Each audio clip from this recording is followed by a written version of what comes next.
In the aftermath of Sunday's powerful blast, the Our Lady of Mount Carmel Cathedral will remain closed for some time. The church is now considered desecrated, with the bomb's brutal force ripping through the structure, violently killing and wounding scores of people. It's the first time in the cathedral's long history that an attack was carried out right inside it. Hindi naman nila ilalagay yun sa gitna ng cathedral kung hindi intention nila pumatay. So it's really an attack against our faith. But at the same time, it's not about religion. It's not about Muslim or Christian, yung usapin dito. But it's about extremism, kung sino man may gawa nito. Father Nadua was not in the cathedral when the attack happened. It was his assistant priest, Father Ricky Bacolcol, officiating the Mass at the time of the blasts. Nadua turns emotional, recalling his helplessness when he found out the number of casualties, many of them parishioners who had become close friends. Nagsusorry ako kasi wala akong nagawa. Nung nagkikwento sila kung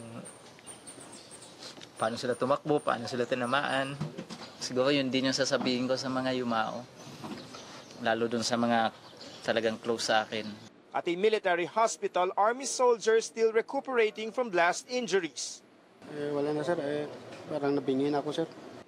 These soldiers were either attending the Mass or watching over the cathedral. Others were running errands in nearby establishments. Namasak pa rin sir kasi may tama dito ko sir nandun.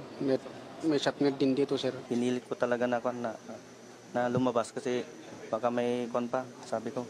Paglabas ko, wala pang mga 25 meters, pumutok na naman yung buti, hindi pa ako natamaan. Nung mag-approach sana ako nung pagsabong sa bumalik ako kasi ang isip ko na naman baka may kasunod pa. Yung mga sugat nila pagaling na rin, gawa ng pinsala ng shrapnel.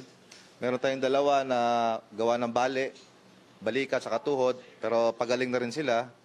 Konting follow-up lang, therapy. Sulu Military Commander Brigadier General Divina Ray Pabayo says 10 Army and Marine battalions, that's about 5,000 troops, are now pursuing the suspects in the bombing.